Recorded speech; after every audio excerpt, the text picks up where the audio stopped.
चंद्रसूर्य बहुउद्देशीय सामाजिक संस्था चंद्रसूर्य कन्स्ट्रक्शन्सचे संस्थापक तथा अध्यक्ष सूर्यकांत भाऊ वनमाने यांच्याकडून सन 2026 सालच्या दिनदर्शिकेचा प्रकाशन सोहळा संपन्न झाला। दिनांक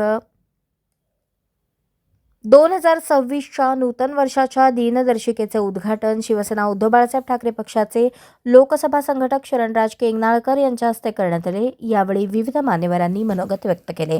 यावेळी उद्योगपती सिद्धारामण्णा केंगनाळकर, मुख्याध्यापक अंबादास पांढरे, मार्कड मामा, विष्णुभाऊ मार्कड, संतोष गोडके, नागनाथ जावेर, संजय जम्मा, सुनील हुळ्ळे, स्वामी सर आदी मान्यवर मोठ्या संख्येने उपस्थित होते। तेव्हापासून वनमाने साहेबांचं मी कार्य बघतो। आज समाजात अशी लोक आहेत की सामाजिक काम करत असताना पहिला स्वार्थ ठेवते, स्वार्थ ही राजकीय ठेवते, स्वार्थ बाकी नावाचं ठेवते। ह्या दोन्ही पासून लांब असणारे असे वनमाने साहेब आहेत। त्यांना कुठल्याही पद्धतीचं स्वार्थ नसतंय। कधी राजकारणात पुढं नको, नाव नको, फक्त एक सामाजिक काम करायचं। वर्षभरात अनेक उपक्रम आपल्या व्यवसायाच्या माध्यमातून असू द्या किंवा आपल्या मित्रांना कोणत्याही पद्धतीने एक आनंद मिळाला पाहिजे, एक कार्यक्रमामधून काय तर त्यांना आपल्यापासून बी देता यायला पाहिजे। आता आम्ही कसं पूरग्रस्ताच्या वेळेस एक सामाजिक बांधिलकी म्हणून रोजचं 500-600 लोकांचं जेवण मी माझ्याकडून करून नेलो। मी एक दिवस विचारमध्ये घालवलो, दुसऱ्या दिवशी पळालो। मग तसं आपण बी समाजाचं काही तर देणं असतं, मग ते कुठल्याही स्वरूपात करा। कोण देवभक्ती करून करताय, कोण सामाजिक कामात करताय, कोण रोजच्या रोज बी करताय, कोण अंग मेहनत। आमचे नागनाथ भाऊ माझ्याबरोबर कायम सेवेला असते सिव्हिलमध्ये। त्यांच्यावर मल्लिकार्जुन सेवाभावी संस्थेतनं दत्तांना सुरवसेने आता मागच्या 2 आठवड्यात थंडीमध्ये आम्हाला हजार शाल दिले। आम्ही त्या सिव्हिलमध्ये गरीब लोकांना वाटलं, साड्या वाटले, माळ वाटलं। म्हणजे असं सामाजिक कामात काय तुम्ही फक्त पैसेच द्यावा असं नाही। परमेश्वराने प्रत्येकाला वेगवेगळी शक्ती दिली, त्यांच्या शक्तीप्रमाणे कोण श्रमदान करतो, कोण आर्थिक करताय, असं प्रत्येकाचं योगदान असतंय।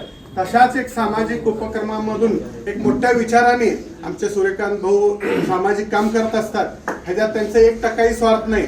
इथं नगरसेवक असले असते तर 4 डिजिटल लावले असते, कॅलेंडर ओपनिंग आहे म्हणले असते, पेपरला दिले असते, कोणत्या तर आमदाराला बोलवले असते, खासदाराला बोलवले असते, करणं 10% आणि दिखावा 90% केले असते। पण वनमाने साहेबाचं काम असं आहे की करणं 100%, दिखावा 1% आहे। कारण मी कुठलाही कार्यक्रम बघतो, रंगपंचमी असू द्या, रंगपंचमीला कामगारांना सर्व साहित्य वाटप असू द्या, आमच्या मित्रमंडळींना खास जेवणाची व्यवस्था करणं असू द्या, त्यानंतर परत राजमाता अहिल्यादेवींचा कार्यक्रम असू दे, ते तर एवढं सुंदर करतात काय, म्हणजे आनंदाचं गोष्ट आहे।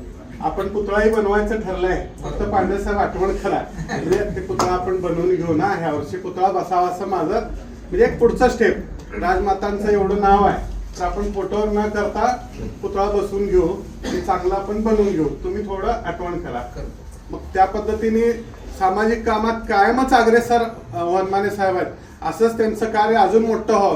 माझं तर काय म्हणणं आहे, सर्व मित्र कंपनीसाठी त्यांनी लवकरात एखादं फायनान्स काढावं, बँक काढावं, त्या माध्यमातून अजून एक 100 हात जोडा होतील आणि त्याच्यातनं अजून कार्य वाढेल।